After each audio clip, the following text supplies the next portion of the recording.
এরা বাঙালির লজ্জা। দেশকে যে কতটা বিকৃত করেছে তা নিজেও জানে না। এই হালার পো হালা যেমনে খাইতেছে মনে হোর বাড়ির খানা খাইতে আছে। ওটা আন্দোলন করে মনে অনেকদিন ভালো মন্দ খায় নাই, কেউ হোর বাড়ির খানা খাইতেছে হালার পো হালারা। দেখ দেখ না চাপাই গিল্লা খাইতেছে হালার পো হালাই মনে জীবনে খায় নাই কে। খাও বাবা খাও, ভালো মন্দ খাও নাই খাইয়া লো, কবে আবার খাও না খাও গণভবনের খাবার খাইয়া লো, জীবনে আর পাইতা না এই সুযোগটা। তোমার নাম লেখা থাকবে ইতিহাসের পাতায়, তুমি গণভবনের খাবার খাইছ। আরেক কাকায় তো শেখ হাসিনা পতন হবার পরে যেই নাচ রাস্তার ভিতরে দিতে আছে, কার 4 কালে 3 কাল গেছে গে, তারপর কাকা নাচ ভুলে নাই, করা নাচ দিতে আছে কাকায়।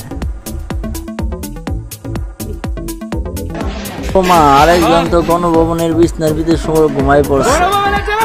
গণভবনটা নিজের বাড়ি মনে করে রয়েছে হারামজাদারা। এটি বাঙালির লজ্জা। দেশের সম্পদকে কিভাবে বিকৃত নষ্ট করতে হয় এগুলোই জানে। যাক, এই ভাই ভালো একটা কাজ করছে, ওটা নষ্ট হওয়ার থেকে এই ভাই পড়লে এটাও সব কামাবে।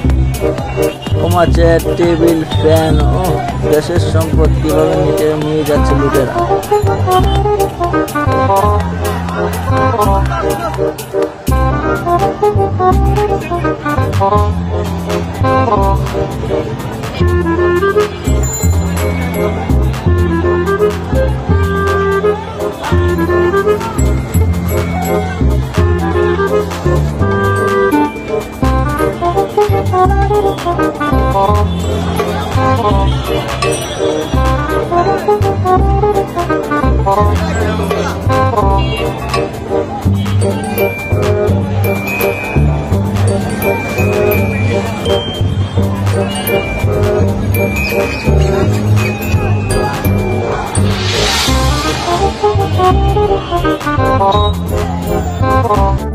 মা এই কাকায় তো শেখ হাসিনা শাড়ি নিয়ে বসছে। শাড়ি ধুয়ে পালাইছে। ভাইয়া দেশ স্বাধীন হয়েছে, ভাইয়া দেশ স্বাধীন হয়েছে। আমার ছোট ছেলে সাক্ষী, আমার ছোট ছেলে সাক্ষী। ভাই গণভবন, এই যে গণভবনের মাঝে, এই যে ভাই গণভবনে প্রস্তাব করতে ভাই, কি শান্তি। তাহলে এক কাম করব আমরা,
আমাদের চ্যানেলের সাথেই থাকুন। Reaction podcast like comment share করে সাবস্ক্রাইব করে রাখুন আর প্লে বাটনটি চালু করে রাখুন নিত্য নতুন ভিডিও পেতে।